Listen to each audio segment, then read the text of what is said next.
here we are then, the final race of the penultimate race weekend in the GB4 Championship. Still here at Brands Hatch, a little bit more overcast now, a bit of a breeze coming through. Still warm though, still lots of people buying ice creams and getting cold drinks here as the end of the day fast approaches. This race could decide the championship. We could crown a brand new GB4 champion.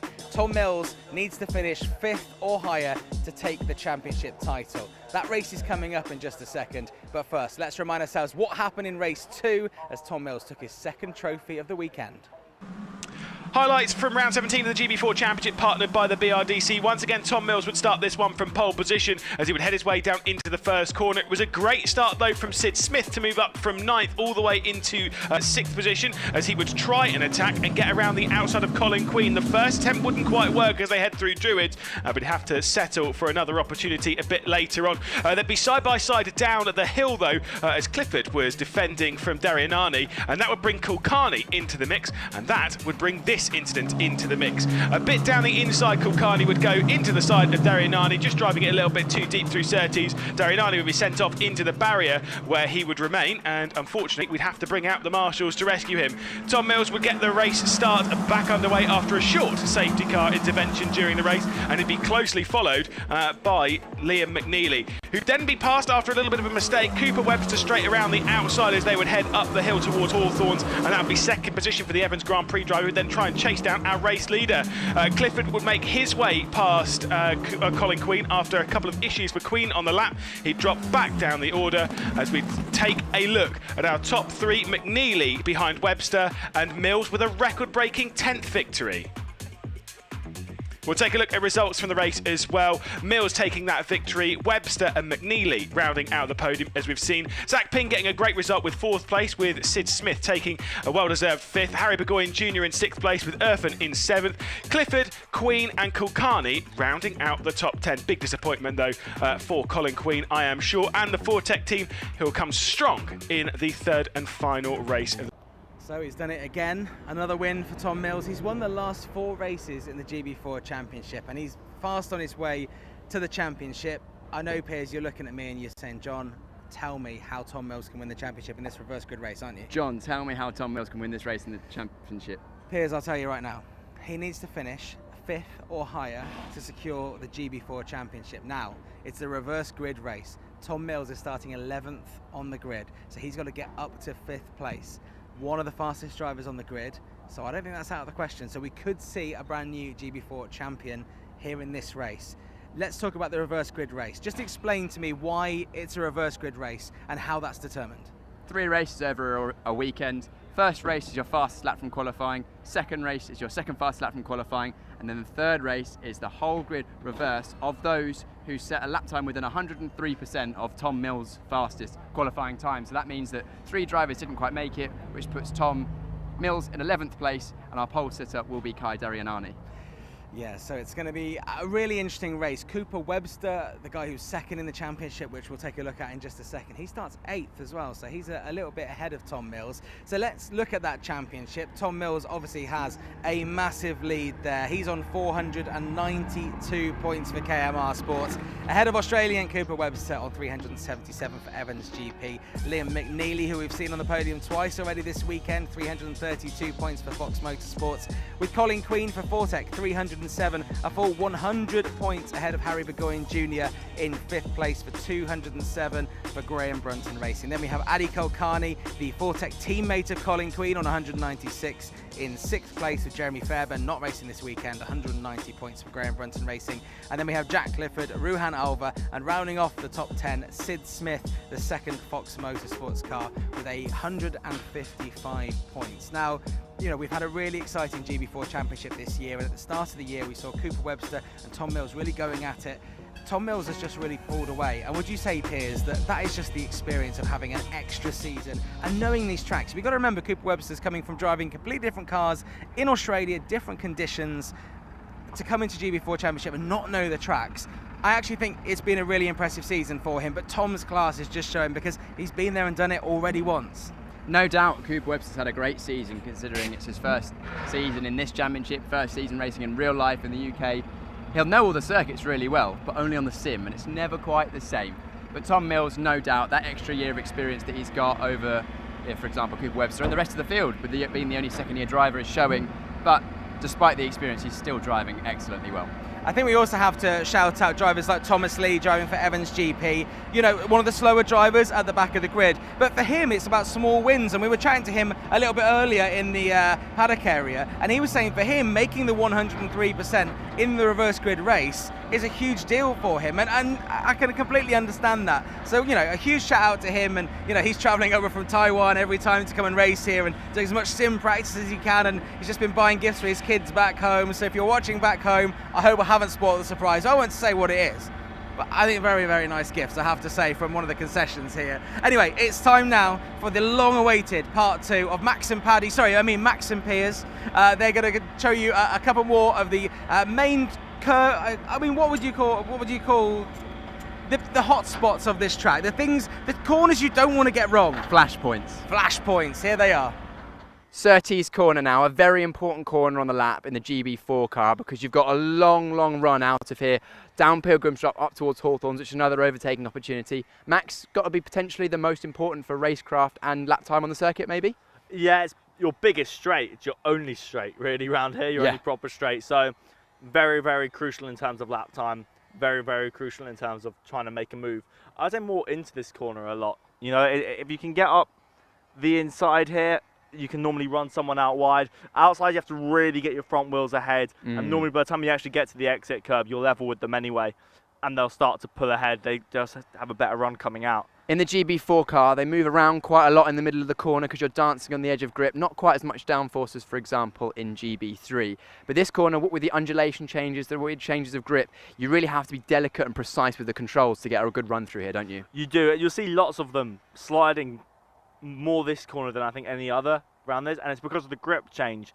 On the Friday, everyone does the Indy circuit, all the rubber goes down there, and then suddenly Saturday, you're into qualifying. Yeah. You know, one of our drivers said Murray never done the GP before, so he'd spent all day doing Friday, never been at Brands, into qualifying, first time ever on the GP. It's one of the many challenges of actually being on the GP. It's the limited track time you get here. Of course, yeah. And as we said, you know, the grip here underneath our feet is where the 2 points basically end up crossing over, and that's why, so you grip up, and suddenly it starts to slide just as it breaks free.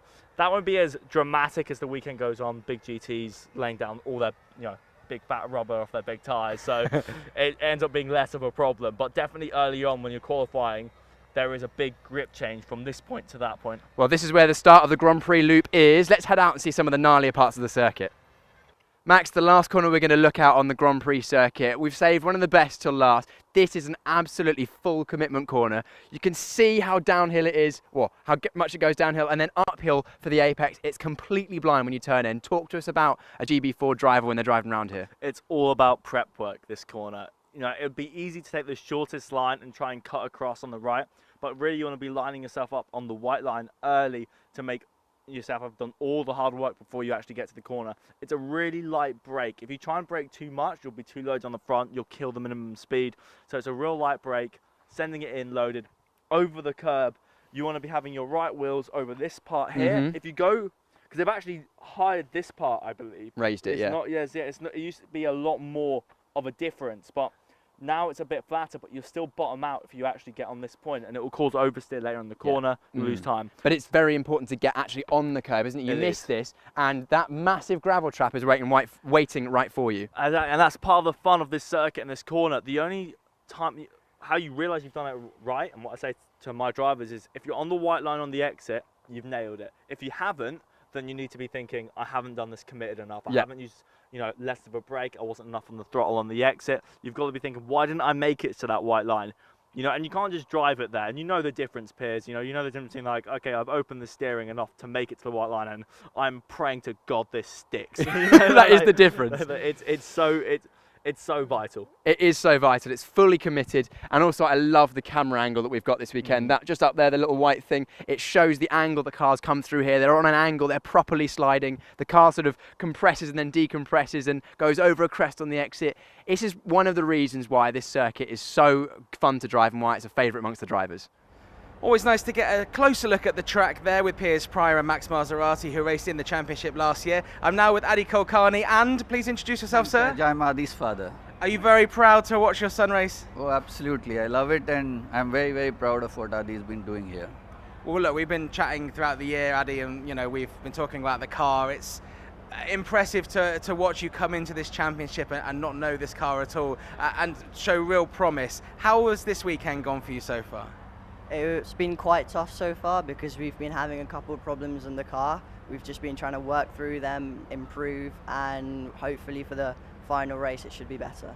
Of course, and obviously you've watched Adi racing in all the different series that he's raced in to get here. It must be a really proud moment as a father, to watch him in an impressive car as the GB4 car is. Absolutely. I'd never imagined that he'd be here this day. And actually right now, he's the youngest driver on track, never been in a GB4 car. He just sat in the car and started this week. When we had the championship, we signed the contract 2 days before. And we thought he'll be at the back of the grid. But right now, he's fighting for 5th in the championship. So that is something I'm very proud of him for that. Yeah, it's a huge moment. Do you feel added pressure when you've got family here? Not really. My dad kind of helps me be more, he's like more of a team boss with me, so he helps me build the car, build myself mentally, because most of the time it's better to have some supportiveness rather than criticism. That is a great partnership, and from one great partnership, thank you very much for chatting to me, to another now. We're here in the Fortec awning, and Piers Pryor is just over there, and he's chatting to someone who had a pretty good partnership last year with Fortec. Nicholas Taylor, reigning GB4 champion. For now, this might be the last day that you are the GB4 champion. How does that feel? I mean, I always knew it was going to happen, but yeah, it would have been fine if I wasn't racing, if I was racing this year, but I'm not racing this year. But it's, what, Tom's done a good job this year. It's good to see a second-year driver in there, and he's dominating at the moment. So yeah, even he got that 10th win earlier. It's good to see. You mentioned you're not racing, but you're keeping yourself busy. You're here at the race weekends. You have been pretty much every round. What have you been up to? Just coaching, hanging around, motivating drivers, let's say. It builds my experience as well as a driver. Just coaching, even learning new techniques for myself, like see how other drivers drive. I mean, today has been pretty hot this whole weekend, so it's like I'm on holiday. When you say coaching, a lot of the people at home, they haven't raced like we have potentially have been inside a race transport. What do you do actually as a coach when you're talking to the drivers? You telling them what to do? You asking them what sort of dialogue are you having with the drivers to help them improve? Well, we get the feedback from them like after the race, before the race, see what they want to do, like what car they want, oversteer, understeer, and then we analyze the video and data, see what they can improve on, like from previous data that we had last year as well. So your own data, which is pretty cool as well. Data, yeah, exactly. So yeah, it's just the different things, they all add up. It's not always perfect, but yeah, we work on it quite a lot. And of course, both Colin and Adi, who are here this weekend, they've come a long way since the start of the year. You've been helping with them. It must be pretty rewarding to see the improvements they've been making. Yeah, exactly. I mean, the start of the year, I was still a rookie as a coach as well. So, but yeah, they've made some really good improvements. We've made improvements as a team as well, but yeah, we'll see towards the end of the year, see how they do. But yeah, right now they're building it up. They're building it up. And finally, you mentioned you're not racing at the moment. Hopefully, we'll see you out on circuit sometime soon next year. We'll see. I mean, that's what I said last year. I said hopefully GB3, but well, yeah, we'll see. It's always tough with the budget and stuff, how expensive motorsport is. But yeah. Have you got any ideas what you want to do next year? Is GB3 the goal, or? GB3 is always the goal, yeah. But if I can't do that, maybe some other stuff like GTs or whatever, yeah. Brilliant. Well, we hope to see you on circuit again. Your talent will be wasted if it wasn't. But thanks for chatting to us. Good luck to your drivers for the rest of the series. And for now, the GB4 reigning champion, everyone.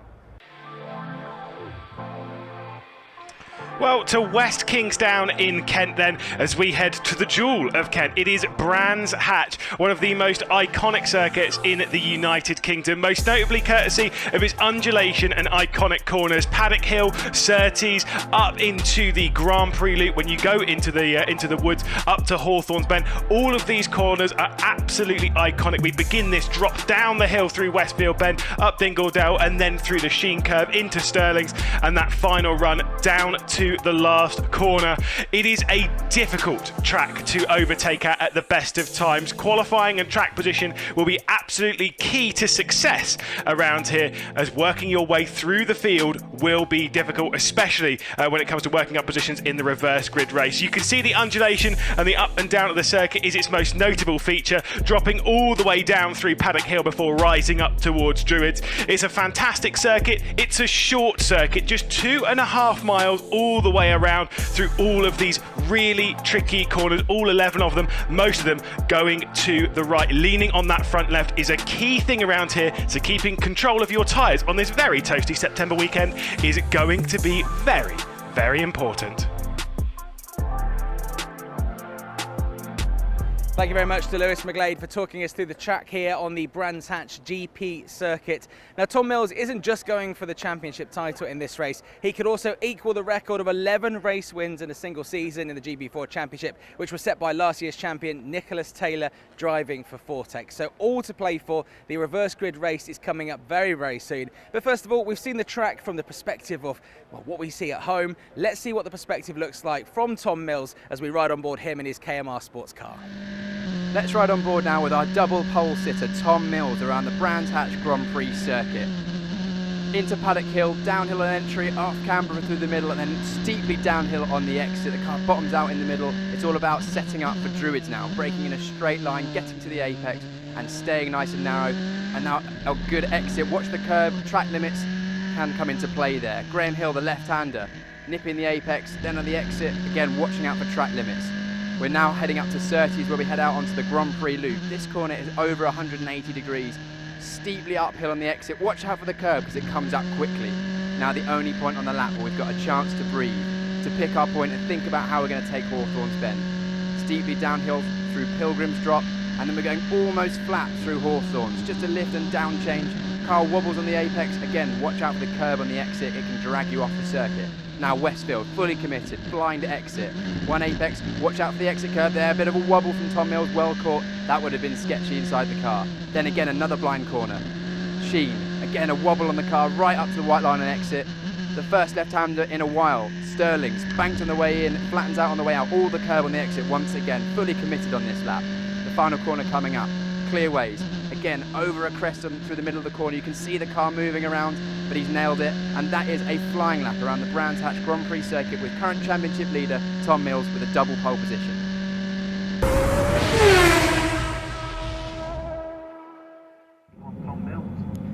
Well, we're now in the assembly area. It's getting more and more cloudy, Piers. I mean, it's a nice hot day earlier. It's still pretty warm, actually. I still can't complain. People are still buying ice creams up on the hill behind us. So the reverse grid race, always very exciting.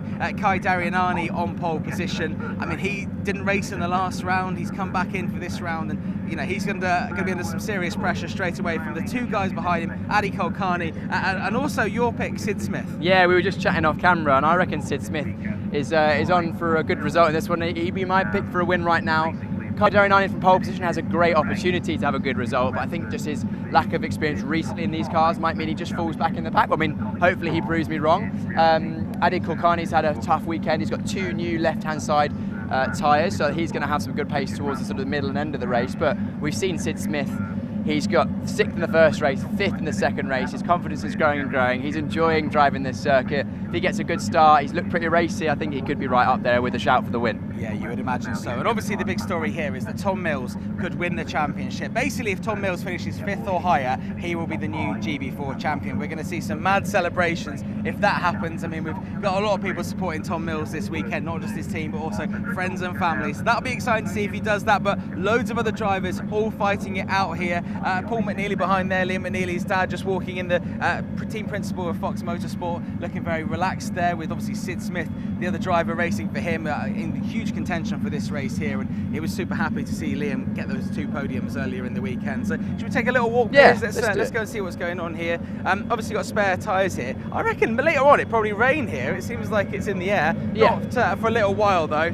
we can see Kai Darianani just over here, over my left shoulder here in the Evans GP car. A little bit of damage on the side. They're not damage to the actual car itself, but damage to the paintwork. Look at that, he's had a scuffle. That was the contact he had in race number 2, I think, on the exit of Surtees. It's clearly just cosmetic damage, and of course the drivers, a lot of these drivers are racing under a budget, so if it's not going to hurt performance, they'll just fix it, you know, aesthetically when they get back to the workshop. But it's good to see him back out after that incident earlier on, and he'll be looking to have a good result from first place on the grid in this reverse grid, and he'll be happy that he got within 103% of the fastest time in qualifying. You could bet if that was a sponsor that was scuffed up there, they'd be making sure that was nice and perfect, and as they should, because obviously, as you say, a lot of drivers here rely on some serious sponsorship, so thank you very much to any sponsors watching right now. You make this happen, so thank you. Adi Kulkarni there, you know, we heard from his dad a little bit earlier on. His dad's here supporting him. A very, very proud father, as you know, families are with these drivers. They follow them every step of the way,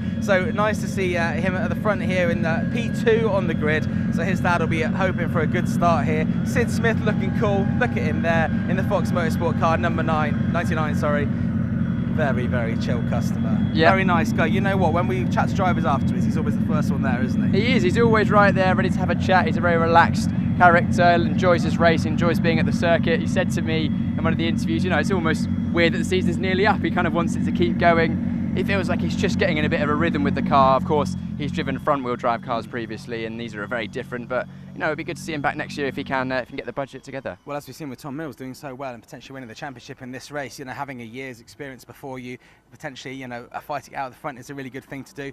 We can also see Harry Burgoyne Jr. here in the Graham Brunton Racing number 68, the red and white car. He's certainly made huge improvements this year under the tutelage. I can't say it. Say it. Tutelage. That's the one. I don't even know if that's a word. Max Maserati's been teaching him. That's what I'm trying to say there. It's the end of the weekend. It's been very, very warm. Yeah. I'm looking Max Maserati in the eye as I say that. But yeah, as you can see on the screen right now, you know, Harry Burgoyne Jr. has learned from one of the best drivers we've seen in GB4 last season. So certainly showing some great progress. And Jack Clifford, actually just behind him in the lovely grey, blue, a little bit of white on there of KMR Sport. Obviously, you know, Tom Mills, his teammate. A lovely guy, come over from Australia, racing on these tracks for the first time. And, you know, if you didn't see last time out, actually, you know, we talked a lot about the fact that he's come over from Australia and he's not, you know, commuting like we've seen with Cooper Webster. He's out here, he's living over here on his own. He's having to, like, fend for himself with family, friends, in a tiny little village, really weirdly where I went to primary school on the Welsh border. Having an absolute great time and really learning a lot, just learning about the tracks, learning about the car, learning about the racecraft in the UK, which may be different to what he's experienced down under. Yeah, I mean, I haven't got any experience racing down under, so I can't tell you what that's like, but it's clearly going to be different. We've heard from a few of the other drivers. The whistle's going, so we better get out the way. Let's walk over. But yeah, he's doing really well. Making Hopefully sure cameraman Ben doesn't get run over. That's always my priority here. Also, a word on Josh Irfan. Obviously, you know, coming from doing F4 and doing GB4 at the same time, you know, he'll be looking for a good result there, starting what, maybe 5th or 6th on the grid there. But I mean, if we had to do a prediction right now, let's forget Tom Mills for now, because I'm sure Lewis and you will discuss that during the race. Who's going to win this race? I'm going to say Sid Smith.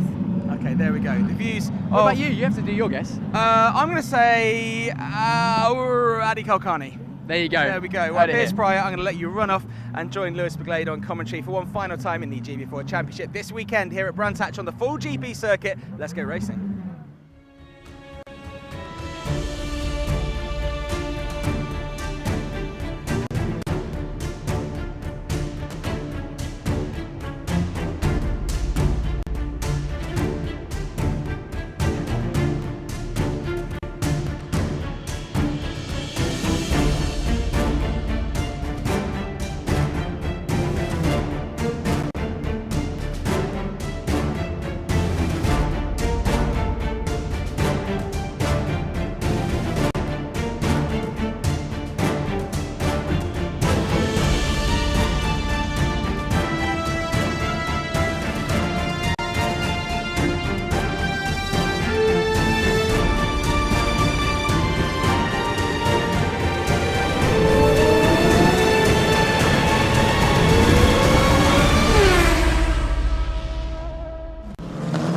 The journey is nearly over. Just 4 races left to go in the 2023 GB4 Championship, partnered by the BRDC, and a champion ready to be crowned. Tom Mills can do it in this race. We've discussed everything about how Tom Mills has been fantastic this season. Well, he must finish in the top 5. I will say though, They were discussing who they think is going to win the race. I think Cooper Webster might win this one. We'll have to wait and see. It might be Liam McNeely. Yes, they've got a lot of work to do from the back end of the grid as we reverse.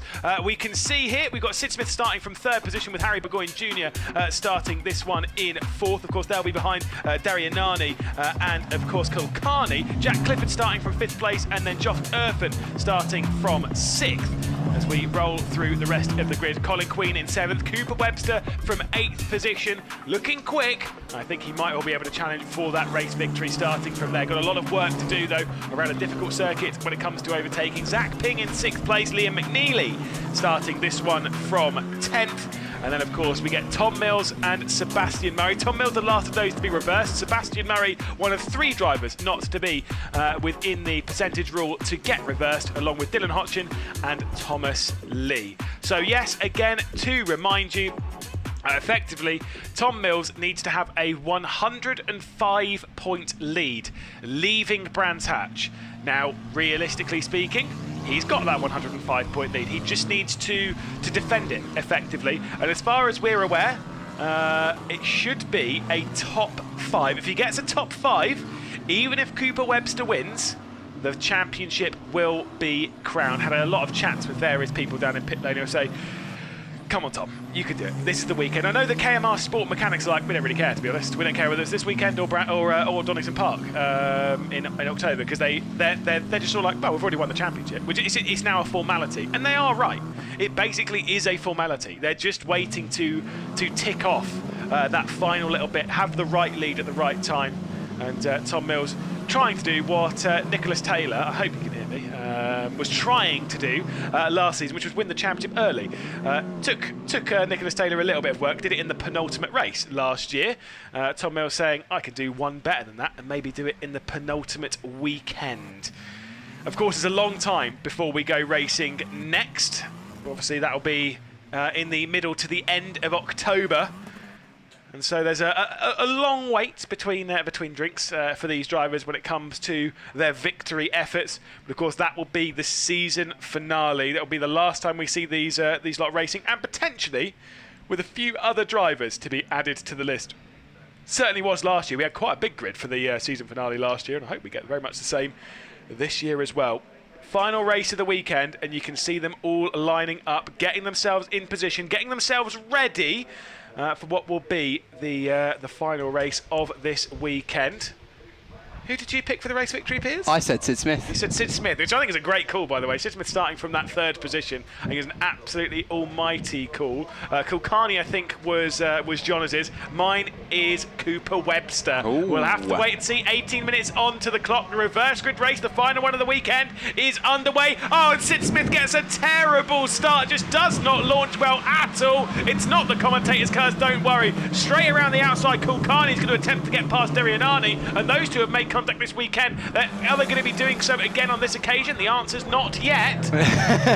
It's a big lockout from Jack Clifford going wide around Druids. He was trying to go. Oh no! Irfan spun, and that is Colin Queen on the side of him who stopped. They're going to be locked together. It's Josh Erfen. There's the other one in there. They are absolutely locked. And Irfan won't be particularly pleased. Cooper Webster's coming through the mix. Here comes another one. He looks down the inside of Jack Clifford, fellow countryman, but not able to get past on this occasion. Up to 5th position already on the race start. Just behind him is your pick for the race victory. Of course, a bad start there from Sid Smith, which is such a shame because he's actually shown some good pace this weekend. He showed some good overtaking opportunities. Here's one for Cooper Webster. He's got to back out of that one. It's too fast. We've seen a lot of drivers this weekend go around the outside of Hawthorns, and it is definitely possible, but you kind of have to get ahead before you turn in. Otherwise, a driver on the inside can just run you out of road. But Sid Smith now looking to gain a place, potentially even on Cooper Webster. Certainly, he might well be able to make his way past. I think, by the way, for all of you Tom Mills fans, he's been a little bit cautious and a little bit patient over the start of this race, not trying to get involved in any action, knowing that this could be the end. We're being told those cars can't move. We actually see it out of our comedy booth. We are seeing one of them has got moving, but unfortunately, obviously Colin Queen got moving there, and now Josh Erfen does. And of course, it has to be, doesn't it? Yeah, the second they get moving, here comes the safety car. Well, the safety car came out, and literally about 3 seconds later, Josh Erfan managed to pry himself away from Colin Queen, which means it will only be under safety car for the 1 lap because the hazard is now clear. Was the right decision though, because if those cars hadn't have been able to be separated in exactly the second they were, then these guys could have come across them at racing speed, right on the racing line through a blind corner. So safety prevails. Of course, motorsport we know can be dangerous, but the stewards and everyone organising make sure that there is the danger is reduced as much as possible. Yeah, and like you say, it's kind of one of those things. It just so happened that the very second they said, "Oh, safety car's out," then they got moving. Here's another look at all of this. So you've got Kulkarni trying to get around the outside, that big lock up from Clifford, and then see what happens. So Colin Queen was down the inside of Irfan. Again, we kind of catch the latter side of it, and it's unknown. And you can see Colin Queen's not happy with Irfan at all. I get the feeling it might have been Irfan coming across Colin Queen. I didn't see it early enough, but there was contact at the apex which spun Irfan round, and they got locked together. But I don't think that was Colin Queen actually gesticulating at Irfan. I think he was just telling Irfan to reverse. Mate, you need to reverse, really? like go back, because we can both go. But it's very hard. Potentially those cars stalled at that point. They're sometimes hard to restart. With them being locked together, it might not have been that easy. But I anyway, like my story more. I like the idea of more drama with your story. Yeah, exactly. Yeah. Were you quite a highly gesturing driver? I'd like to think no. I didn't really gesture too much, but again, it's all each to their own. Some drivers like to show their emotions a bit more in the car. I tried to drive a bit more like a robot as much as I could. Tried to. I mean, it didn't always work, but to me in the world of sim racing, it was horrendous. I definitely had a bit of a strop on occasion. Safety car, as I said, straight in. Yeah, don't believe that for a second, Lewis. Do you not believe that? Oh, the sarcasm in your voice knows no bounds, Piers Pryor. Here we go. Backing up the field is Kai Dirianani. A lot of pressure on him. Of course, he's returning to the championship after a couple of rounds away. Can he affect a good restart? Again, going quite early, and Kadi Kulkarni just leaving a bit of a gap there. So it's a great restart from Dirianani. Kulkarni following a bit further back. The closest battle seems to be between third and fourth. Not quite as asleep as what we saw from Styko in the previous race. Here comes a battle between the two Fox Motorsports cars. Liam McNeely trying to get around the outside. Someone's down the inside though of Cooper Webster. Wow, that was scary. The number 99 trying to send one on the driver that's trying to go for second in the championship and trying to hold on to that. Cooper Webster then around the outside of Druids to hang on to that position. I don't know if Sid Smith was actually really trying to go for a move there, or whether he was just trying to defend from his teammate. Potentially Cooper Webster was just backing up a little bit, although we go here, Liam McNeely up the inside of Sid Smith. Sid sees it's his teammate and gives him a bit of extra room. A good move up the inside there, getting the run out of Graham Hill, put him on the inside for Surtees, and now Sid is going to have to watch out as Jack Clifford runs wide. He's going to be under pressure from Cooper Webster. Yeah, this could be the move for Cooper Webster. He's been waiting to try and make his way through, and does make his way through. So to fourth position, Cooper Webster's going to go in that number 37 to the inside. There is McNeely making his move and getting ahead of his teammate Sid Smith, who's instantly back on the attack. Number 99 of Sid Smith. You've also got Zach Ping involved in all this, and that all charcoal grey VRD car, or rather VRD, as we'll see if the number 21 champion-elect can make his way up the order again. If he wants to win the championship now, if he wants to have it just signed, sealed and delivered, 5th place. Get to 5th, and it doesn't matter if Cooper Webster wins or not. He's going to struggle to get to 5th from where he is now. 9th currently on the road. We're looking at our championship leader there, Tom Mills. 5th place guarantees it. He doesn't need to finish 5th to win it in this race, but the championship permutations and combinations get much more confusing if he isn't. Oh, there's a look up the inside, nearly contact between Liam McNeely and the back of the number 3. Of course, that is Clifford. Don't worry, we'll try and get you points straight after the race, as we have been doing all weekend, and that is me trying to slap some numbers into a spreadsheet and hope that it all says, yeah, good champion, but we're not sure on that one. We'll have to wait and see. We've still got 2/3 of this race left to go, 12 minutes, which means there's plenty of laps. Harry Burgoyne Jr. is the one that set the fastest lap. You can see there on the right-hand side of your screen, defensive line coming there from McNeely on his teammate Sid Smith. Yeah, Sid Smith at the moment dropping back after that poor start, but he's going to try and follow his teammate Liam McNeely through, because McNeely's looking pretty racy, made his way past a few cars now, and he's clawing onto the back of Jack Clifford. He's already had one go, didn't make it stick. Can he get another one? Oh, runs a little wide on the exit. Hawthorns manages to keep it tidy this time. Flames spitting from the rear of the car. The angry engine in there wants to get through. And of course, you're seeing a lot more of that because obviously this part is now a lot more shaded. It's a lot darker. The sun, we're late in the day. Let's remind when these drivers raced last, it was 10 o'clock in the morning. Yeah, circuit conditions. It's so long ago. Yeah, circuit conditions will certainly have changed between then and now, so tyre pressures will be playing a factor. If they went too high, they might go too high, which means you might see some drivers dropping off. towards the end of the race, or maybe they went a little too low because it's cooler now, and we'll see some drivers come on towards the end of the race. But so far, the drivers that are looking pretty racy, Liam McNeely, I'm expecting to be right on the back, but also Tom Mills, who is now trying to go around the outside into Druids, around Zach Ping. Can he get it done? No, not quite. They're very, very close to then. Tom Mills nearly losing his front wing. Yeah, you just saw Kulkarni jump back up in the second position. I think he might have a little bit of a transponder issue, but still, he is actually running in second position. Unfortunately for him, though, it's now looking like it's going to be quite a bit behind Derianani, who's looking to take real control of this race. Of course, it's round 18 of the championship. We only have 3 more races after this. That would be excellent to once again restart your GB4 career again. 'Cause obviously, like I say, it's been away between British F4 and now jumps back into GB4. And I believe when I was chatting to him ages ago, he did say that there was the intent for him to do the final round of the season as well. As he always said that he was going to come back for the final 2. Hopefully that remains. It's be good to see as many drivers on the grid for the final round as possible, with all of this year's drivers plus some potential drivers trying out the series for next year, because I'm sure that they'll enjoy it. And that is our fastest lap setter currently, Colin Queen, who after that incident clearly has had a bit of a fix on the car during the safety car period, new front wing, and he's flying at the back of the field. Yeah, it kind of actually looks like he's at the front. I saw that earlier. I was like, oh, but where's he? Oh, no. Okay, it's Colin Queen. He's obviously had those issues. Hasn't gone a lap down and obviously finds himself in the race. Here comes the move then. McNeely around the outside of Clifford. Big moment there for McNeely. He's out into the gravel as well. The number 48.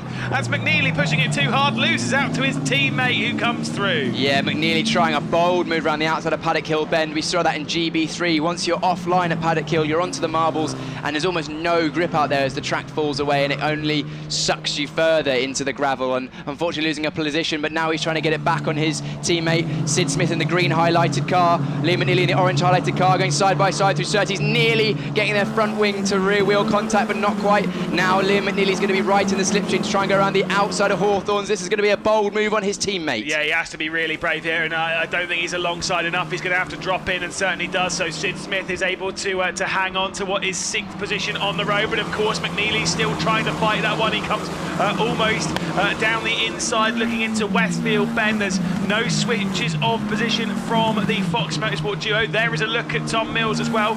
At the moment, he will become the champion. It all depends on whether Webster works his way forward. Has there been dirt picked up again? Yeah, is anyone in that dirt? No, thank goodness for that. Someone must have gone wide further up the field. Side by side once again between the 2 Fox Motorsports cars. We didn't see the end of that, but it looked like Sid Smith was defending the inside. Side by side, they come across the line. That's Sid Smith on the right-hand side, a shot on the outside. This looks like Liam McNeely's going to get through this time. Can Zach Ping follow them through? Yeah, this is very impressive indeed. It's so tight between the lot of them. And again, no big switches. Again, just want to say, by the way, Webster has not dropped back. He is still in 3rd position. He's actually got past Harry Burgoyne Jr., so he's working his way forward, looking for that victory. Here comes a switch. Here comes Tom Mills. He's working his way down the inside of Zach Ping. It's risky. It doesn't quite work out. He still manages to stay on the road, but he's only lost or rather hasn't gained that position that he was really trying to go for. Straight back down the inside of Zach Ping as they head back out onto the Grand Prix loop. He's risking quite a lot here, is Tom Mills. He'll be at the outside coming towards Hawthorns. That's not going to work. Yeah, Tom Mills trying to take an opportunistic move into Graham Hill, side by side with Zach Ping for quite a while, but on the inside couldn't quite get the run onto the Pilgrims, down through Pilgrim's Drop into Hawthorns, but he's having another go now. Zach Ping having to go defensive on the inside. Can Tom Mills get a cut back through Westfield? Looks like he's got an overlap.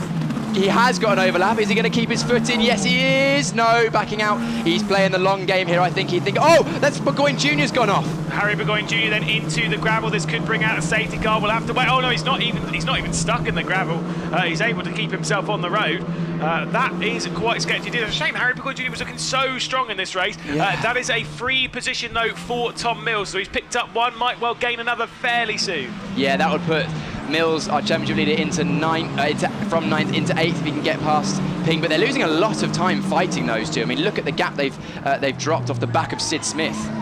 There's a big gap, but now McNeely is already on the back of Clifford for 4th place. That would be a great drive for McNeely if he can get up inside the top 4. we're looking back and now at Colin Queen. That is Colin Queen in the white, red and yellow highlighted Fortec Motorsport car after coming in the pits for a front wing change after the early issue. Still has the fastest lap of the race. I've just done some maths again. Quick please, maths. please bear with. No, definitely not. Slow maths. Do you want me to let you do that for a second, Lewis? No, because what I'm going to say is it's at the moment Tom Mills would have a 106-point lead.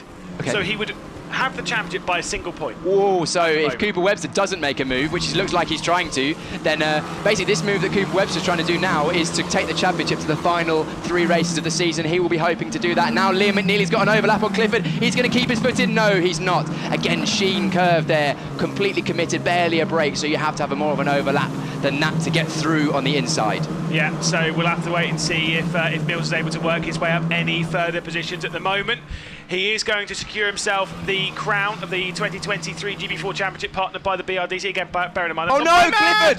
Clifford is off! Somehow saving it rallycross style. Oh, he's going one way, he's going the other. Can he keep it together? Well done. Just about. Well, Jack, if your single-seater career doesn't go down as you hopefully plan to, then you've always got a career in rallycross, because that was spectacular. That was spectacular, and again gives a couple extra points to Tom Mills, so he'll now move up into 7th position. I've got to say, I thought the first bit he had that saved. I was like, yeah, he's definitely got that bit saved. He's definitely got that bit saved. And then it was the way it violently snapped back over the other side. He was so quick to catch that. And again, these are rear-wheel drive cars. They're not like rallycross cars that are four-wheel drive. You've got to put in a lot of work there. That was very impressive. I'd be interested to hear from Jack Clifford to see if he kept his footing, because it looked like he kept it completely pinned, because it was fully sideways for so long on the gravel. But anyway, a mistake from Jack Clifford has meant that he's dropped some positions. A shame for him, but you know, showing his car control on the gravel. But let's keep an eye on this Cooper Webster Adi Kulkarni battle. We're looking at Cooper Webster now in the number 37 black and blue Evans GP car. Ahead of him, the white and red Fortec car with blue highlights of Adi Kulkarni. But they're being closed in on hard by the hard charging Liam McNeely. McNeely now applying the pressure on the back of Cooper Webster. So Webster needs to get on with this, otherwise he might fall back even further, and further hand points to what is our champion-elect Tom Mills. We've just got a black and white flag for track limits. That's just a warning going to Colin Queen and Jack Clifford. I don't think that's because he was over the grass. He has been exceeding track limits quite a lot this weekend. As Clifford, that's a big send though down the inside from Liam McNeely. That was an unbelievable send. That is one of the best moves we've seen all weekend. Absolutely timed to perfection from McNeely as he sets the fastest lap and joins the podium trio. Squeaky clean, that move up the inside there. Darted out late on the brakes, made the apex, didn't run wide. Absolutely perfect, and also to add to it, fastest lap of the race while setting up that manoeuvre as well. So clearly McNeely feeling very much at home in that Fox Motorsport car, already up to the podium positions now. Can he go one higher up into 2nd place? What could have happened with McNeely had he not had that kind of the issue going through Paddock Hill earlier on? Could he have taken the victory? I don't think so. I think he could have taken 2nd, but I think Darian Arney's actually been well in control of this race, checking out to 2.3 seconds, set at 1:26.2 over the previous lap. It was actually a second slower than McNeely's one, as Tom Mills continues to look for any pass to get himself through on ping. This will be heading on to the penultimate lap of the race. We'll have just 2 more here at Brands Hatch in GB4. Yeah. Tom Mills clearly taking it easy, knows he doesn't have to force an issue. He knows that Zach Ping is only in it for a couple of rounds. He's not a championship contender, so he's going to fight hard. But Cooper Webster, unfortunately, losing that place has just really handed the championship back to Tom Mills. He'll do everything he can to capitalise on any move that Liam McNeely tries to make on Kulkarni, but as it stands, I think, here we go, textbook same again. No, Kulkarni carries more speed around the outside, great driving, and then Kulkarni cuts to the inside, knowing he's going to be under pressure. That is really good driving from Adi Kulkarni in the Fortec white and blue car, white, red and blue car at the front of this shot. Certainly. So, well, this is again incredibly close. Just the final lap of the race beckons after this one. They're about almost halfway round it. They're about to head out onto the Grand Prix. So at the moment things are looking really good for Tom Mills to take this championship. Cooper Webster will still fancy taking himself 2nd position in the race. I think that might be just about enough to delay the proceedings. He'll try and get himself straight back past on McNeely. This is the move for 3rd, and he might well see himself back onto the podium. It is going to be McNeely hanging on though as they head into Hawthorns. Very close between these two. These two are like, yeah, two drivers that we expect to be at the front of races, working their way through it in the reverse grid race, which is exactly what we want to see. They've fought so many times this year, Cooper Webster and Liam McNeely, often for second and third places on the podium because Tom Mills has been out the front so much. They've both won races respectively. This time from the reverse grid, they've come up from near the back of the field. A great drive from both of them. But so far, McNeely has got the pace. He's got the bit between his teeth. He's driving hard. We're heading on to what is going to be the final lap of the race, I would imagine. Here we go. Can McNeely get close enough to mount a move like he did on Cooper Webster? It doesn't look like he's close enough this time, but we shall see. See how close they get. Last lap of the race, last lap of the weekend for GB4 as they head their way through the first corner. The win is all but guaranteed for Darianani, who's comfortably down the road for Evans GP. Here comes Sid Smith back onto the scene. McNeely once again going incredibly fast as he's trying to find his way and move past Kulkarni, a guaranteed podium if he can do so. But of course, there is still that looming pressure over the shoulders, not only of Cooper Webster, but now of Sid Smith, who's really joined in on the fight. It's a four-way fight for second place. It's worth mentioning before we cut to the start-finish line that Darianani has driven an excellent race, pulled away from the field, but we'll keep with this battle because it's so close between second, third, and fourth, and also fifth with Smith getting into the action. We cut to Darianani at the front of the field for Evans GP, an excellent race, and then that four-way battle, second, third, fourth, and fifth. It's incredible stuff. It really is incredible stuff. We've seen some great racing this weekend. We might well see quite the crescendo to it. We'll have to wait and see, though, as they head their way through these final complexes of corners, through the final moments of this one. Darianani, miles down the road. Is there any opportunity to make a move into the final corner? We've not seen many this weekend, and I don't think anyone's close enough. Darianani will take yet another win. Well, rather, another win for Evans Grand Prix. They've had plenty in the hands of Cooper Webster. It's Darianani's first, though, as he crosses the line on top. There's a drag race towards the line. McNeely's not going to be able to do it, surely. It's going to be so close. It was no, it wasn't. Oh, we just had that switching around the times. It was Kulkarni by 1/10 of a second over McNeely, and Tom Mills, by my maths, provisionally will be the series champion 2023 here in the GB4 Championship, partnered by the BRDC. 1 round early, 1 weekend early. It shows how strong he's been this season. 2 race wins this weekend and a championship to boot. What a drive from Darianani. What a season from Tom Mills. He's driven so well, especially towards the second half of the year, being almost unbeatable. I think he knows. I think the team have been keeping him updated on the pit board. He gave a little fist bump over the line, so I think he knows he's done enough.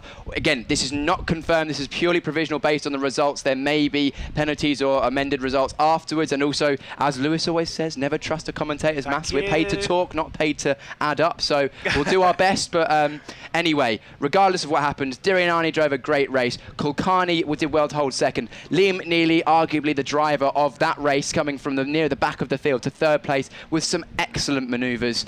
A great drive. And then we can see Colin Queen coming over the line, nearly a lap down after his issue at the front of the field. But there it is. There's what it means to Kai Darianani. I think that's tears in his eyes. You love to see the passion, the emotion. I'm sure the team will be just the same. The work that goes on behind the scenes is amazing. Yeah, big roar from Kai. What a drive. He'll be giving the big hugs. There we go. It's great to see the raw emotion. Shows what it means to everyone involved. People don't just go racing at the weekends, Lewis. It's the people that are involved in this. It's their life. It's their livelihood, and it's their their careers and their future, and they're working really hard. McNeely pretty happy with second place, but he's been on the podium many times before. Yeah, I think it's actually third place. Though. Sorry. It was by 1/10 of a second. It was very close with no, you're right. But Fortec do actually manage to hang on to a podium. Got to say, yeah, McNeely's been on the podium quite a lot of times, has shown himself building up through the championship. I think those tears are very well deserved for Darianani, just showing the incredible speed that he's put on this weekend. Yeah, it'd be great to hear from him in just a short moment with Jonas, but for now, Lewis, it's going to be a great thing. Yeah, there's Tom Mills, I think, celebrating with his team. Yeah, he is. Look at the emotion. There it is. You love to see it. Family, friends, everyone. It's great to see. Oh, there he is, completely beside himself. You love to see it. All of the work that goes on behind the scenes. It's it's a great season and a great story. He said, well, sorry, I was speaking to a lot of the friends and family around. They were saying, don't speak to him about the championship. Don't speak to him about the championship. It's finally done. We'll head down to Jonas to catch up with the podium, though. I'm here with race winner Kai Darianani. What a great drive from him for Evans GP. A race win, Kai. You must be very, very happy. Yeah, my first race win in motorsports history for me. So just every lap I was just trying to get it over, trying to bring it home. I saw the gap and I monitored it. And as we came over the line for the last lap, I was just, I don't even know what to say. I'm speechless, to be honest. Have you got friends and family here watching you today? Yeah, my dad's here and I've got my coach as well. So yeah, it's really emotional day today. It's an amazing thing to have to wait, this long for a race win. I know it sounds weird because you're very young, but to wait this long in your career to get that race win, but also wait this long in the weekend and knowing you're going to be on the reverse grid pole and just absolutely storming it as you did there. I mean, just a great weekend for you. Yeah, I mean, obviously had a bit of an incident in race 2, so the car was quite badly damaged, but the team put it together so well, and for that I'm so proud of them and so grateful that they were able to put it together so nicely, and the car was brilliant the whole race. So. Yeah, great result for you, great result for the team. We'll let you go and celebrate with your dad and your coach, Kai Darianani there, your race winner for Evans GP. Let's keep moving, The sun is at the worst possible angle right now.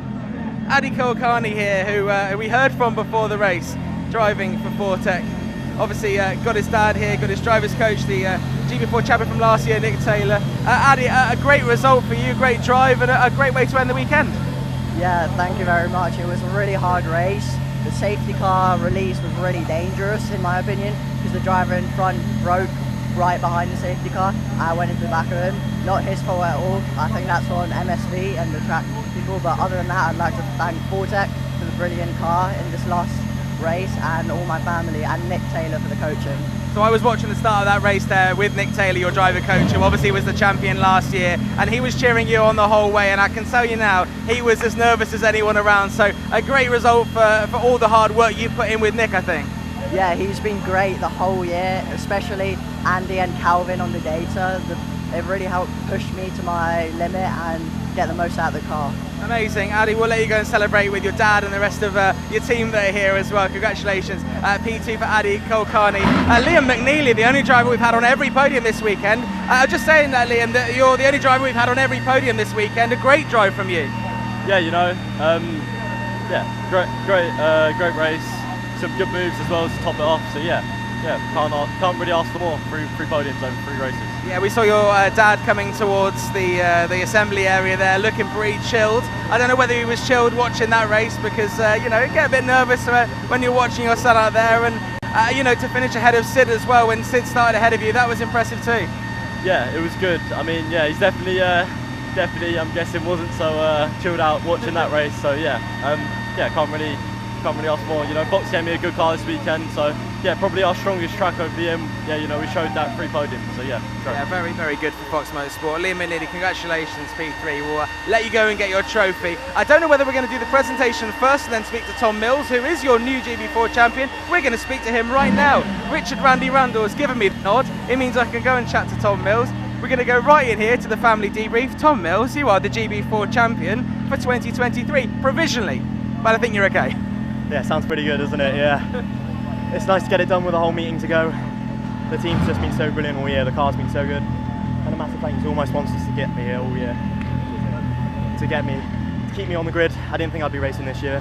Without that lot, I wouldn't be here. So yeah, massive thanks to them and massive thanks to the team. Yeah, we did it.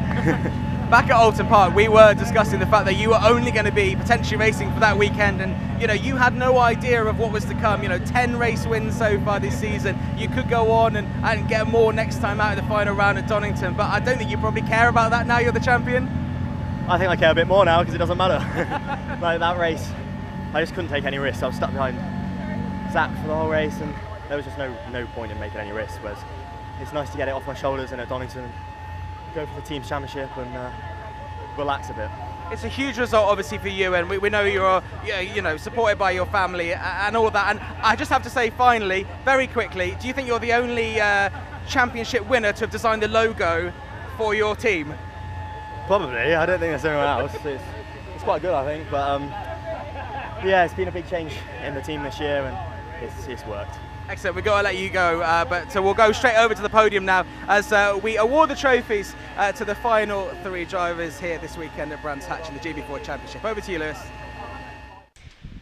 Yeah, let's run through the provisional results and have a look back at the race in a moment. Sorry to everyone, it's not Lewis, it's me again, Piers. Lewis is on comms duties and other things, but that was an interesting and dramatic end to the GB4 Championship this weekend. We had a good start from Kai Darianani from pole position. There was fighting all through the field Adi Kulkarni was trying to go around the outside, actually got slightly ahead, but couldn't quite get it done around the outside, and that was the only opportunity he really had. But there was fighting further down the field, and eventually there was contact between Colin Queen and Josh Irfan. Jack Clifford locked up on the outside, and then there's the contact between the two cars that unfortunately ended Irfan's race, and Colin Queen went almost a lap down. But that wasn't where the action finished. After the safety car, we then were racing once again. Initially, it was Sid Smith trying on the inside of Cooper Webster, nearly getting that move done, but couldn't quite get it done that time. And then, unfortunately, trying around the outside, Liam McNeely at turn 1, couldn't get around the outside of Jack Clifford and ended up losing a position to his teammate, Sid Smith. Those two weren't done though, because they continued that fight later in the race. Then we saw some excellent car control from Jack Clifford, but unfortunately that mistake cost him time and positions in the race, and he would drop down to the lower end of the top 10, but a good save nonetheless. Then an excellent move from Liam McNeely up the inside of Cooper Webster to take third place on the road. That is where he would finish in the end, nearly getting the position, but it wasn't done. He tried to get second off Adi Kulkarni in the white and red Full-Tech car in the front of shot there. Kulkarni drove an excellent defensive second half of the race, but it was Kai Darianani that took the win in the third reverse grid race of the weekend for the Evans GP team. His first win in the GB4 Championship, and also his first win in any form of motorsport, so a great weekend for him. And then of course it was Kulkarni followed by Liam McNeely. Tom Mills, our rightful champion, very happy with that, took no risks, but he did very well. Let's hand down to do the podium ceremony with Chris Dawes. No, sorry, actually we're going to do results first of all. Let's have a look at the provisional results of that race. Kai Darianani won the race from Adi Kulkarni in second place, Liam McNeely with an excellent third place. Cooper Webster will be slightly disappointed, I think, with fourth place. Then Sid Smith, Zach Ping ahead of our champion, Tom Mills. Jack Clifford in 8th after that mistake, and then Seb Murray and Dylan Hodgson rounding out the top 10. That was the top 10 in the race. What a way to end this weekend. Our champion has been crowned, but that is not all of it. Let's head down to Chris Dawes for the podium ceremony.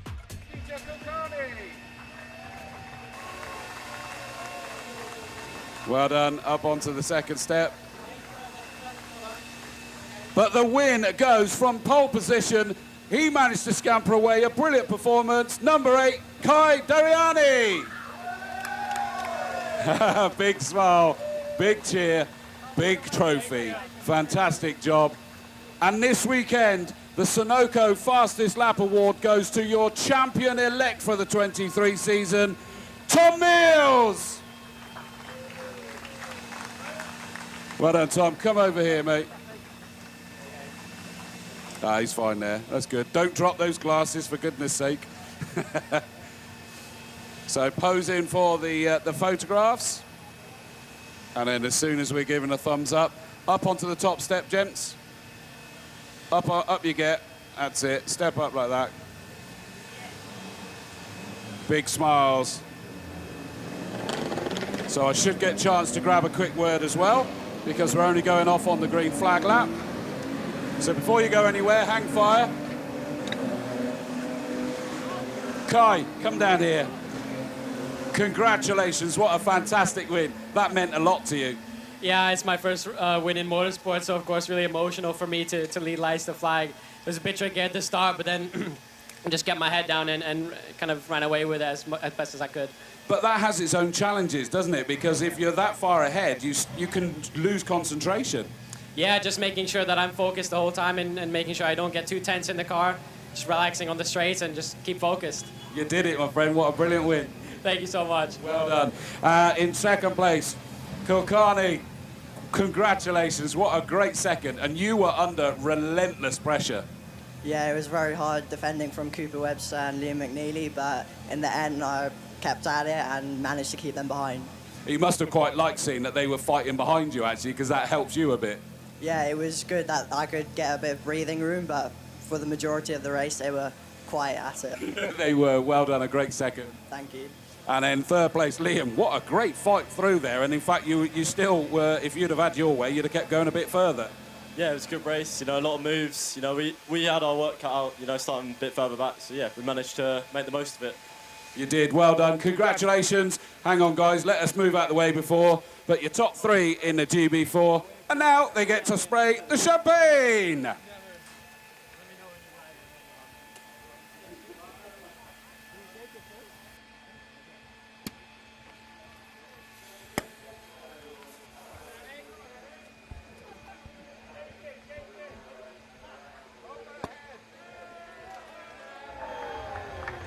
just been trying to avoid some champagne or champagne substitute. I'm not entirely sure which one it is.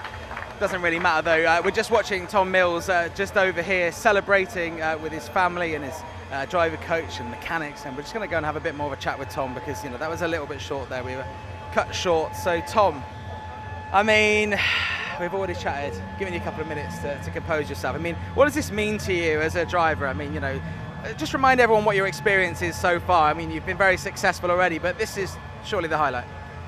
Yeah, this is definitely the highlight. And this is my third year of cars. I won the Rookie Championship in Formula Ford in 2021.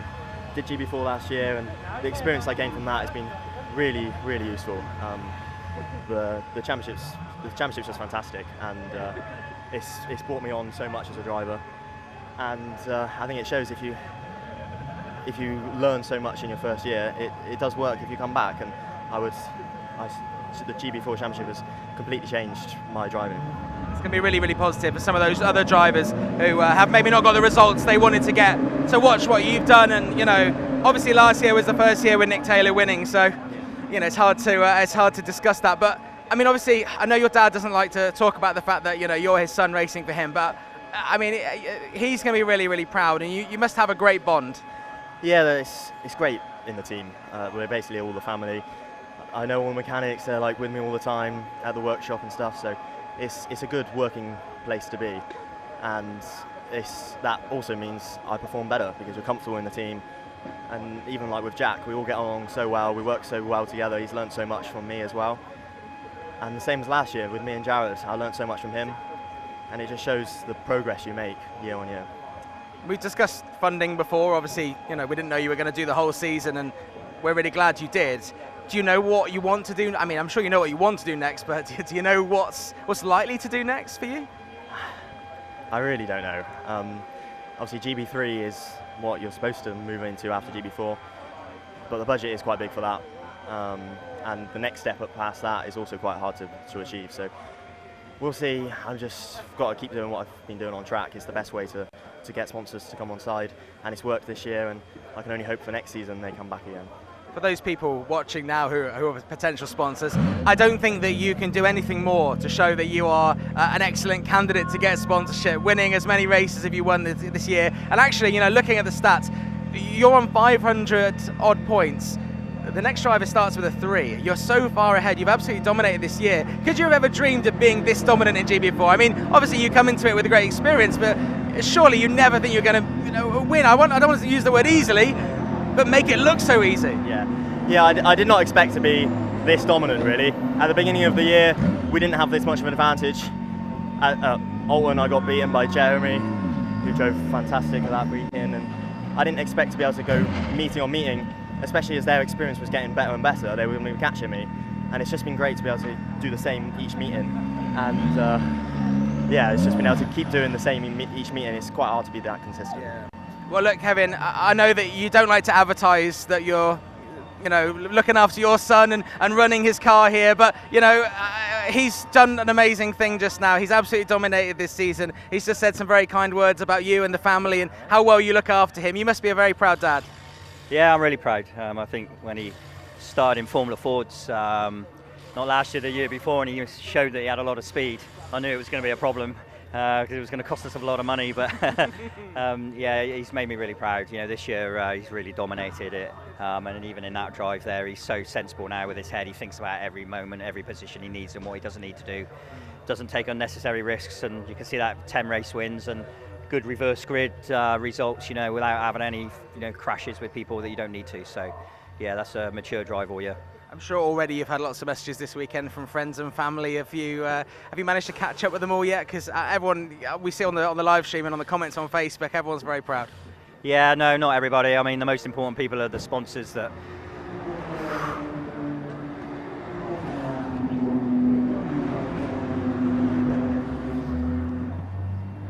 It's a very emotional moment. Look, it's been fantastic watching you grow as a driver over the last year? You know, last year maybe didn't work out how you wanted. This year, absolutely dominant. I mean, for me, the fact that we didn't know if you were going to continue racing was such a problem at Alton Park. I was like, come on, we got to see Tom Mills racing. You know, the team's gone through some changes. You've absolutely killed it this year. And at Donington Park, you know, you're still going for the team's championship, still a lot to play for. I mean, all I can say is congratulations from everyone here. I'm sure everyone watching back home is incredibly proud of you as well. And I hope you're going to celebrate with, I mean, I think there was a Nando's on the table or something maybe? Yeah, that sounds good to me. Yeah, all right. You got to go like the full platter. You can't just go with a single meal, yeah? Yeah, I'll have everything. All right, from KMR Sport, Tom Mills, your GB4 2023 champion. I mean, what a lovely moment there as we see Tom and his dad Kevin sort of just walking off and showing that moment. And it really is a family team with Tom's sister involved as well. And I mean, I just said that to him there. I couldn't believe that he wouldn't be doing the whole season given how impressive he was at the start of the season. And I think you're probably glad that he's been involved as well, because I think he's pushed all the drivers on a bit. I mean, he's been the benchmark all year. It's no doubt. Yes, again, he's the second-year driver, but you have to still go out there and deliver week in, week out, every qualifying session, every race. He's barely put a foot wrong all year, and you can see how much it means to not only Tom, but Kevin, the whole team. It's great to see that emotion, because everyone works so hard behind the scenes. It's a whole year, maybe 2 years worth of effort for them to this moment, and it's great to see. It is. Cameraman Ben, let's spin around and go over here. A very close personal friend of Tom. We spoke to her before. It's Lily. She's going to ignore me. Lily, I've got to talk to you as a very close member of Tom's team. You promised that you would be buying the Nando's to celebrate. Is that still okay? You're still good for that? I guess so, yeah. Yeah, still buy it. Were you stressed watching that? Because obviously, you know, Tom still has Donington as well, but to do that this weekend, you must be very, very proud of him. Very, very proud. I knew he was going to do it, but just didn't know when. We wanted it to be done today, so yeah, he got it done today. Yeah, very, very impressive. And honestly, we're all very glad that he's managed to do it here. Yeah. Still a lot to play for at Donington, though. I'm sure you'll be supporting him there as well. 100%. I'll be there, so yeah, I'll be supporting him wherever he goes. But yeah, it'll be fun to see. Excellent stuff. Well, enjoy that Nando's and make sure you pick up the bill. I know that was the promise. So, you know, Tom Mills absolutely blowing the field away. Let's check out the final classifications then after this week.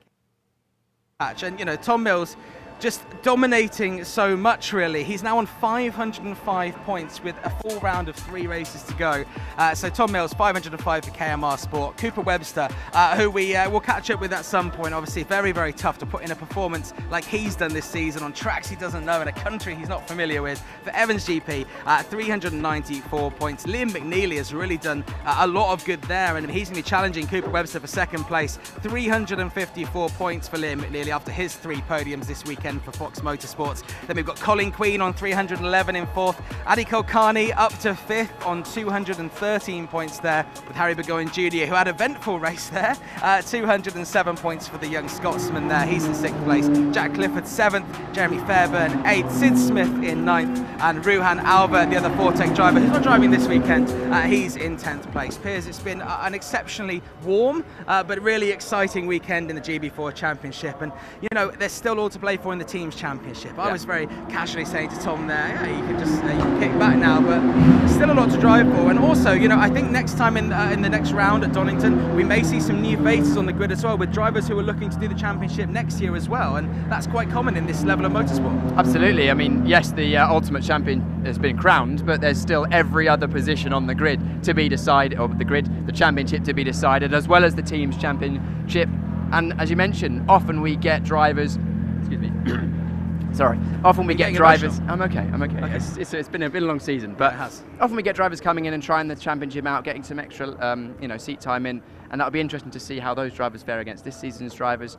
But I'm looking forward to the final round. It's going to be at Donington, so we're going back there again. It'll be good to see them racing around there once more. It will be really, really exciting. So that final round of the championship in the GB4 Championship takes place actually after the penultimate round in the GB3 Championship. So penultimate round of the GB3 Championship goes over to the Netherlands, to Zandvoort. That's on the 14th and 15th of October. The following weekend, it's a double header again, the GB4 Championship, the GB3 Championship, where we still need to crown a champion, and I have a feeling the GB3 GB3 Championship will go down to the wire as it did last year as well. So that's the next time you can watch live action here in the GB4 and GB3 Championships. Of course, there's loads of content online. You can look at videos, look at photos as well from the whole of this weekend, loads of behind the scenes stuff as well. And make sure if you found a new favourite driver this weekend, you go and follow them and support them on social media. And as I say, if any people who are watching who are interested in getting involved as sponsors make these championships work, and they make dreams like Tom Mills' dream come true, as he is your 2023 GB4 champion. We'll see you in a few weeks' time in Zandvoort for the GB3 Championship, October the 14th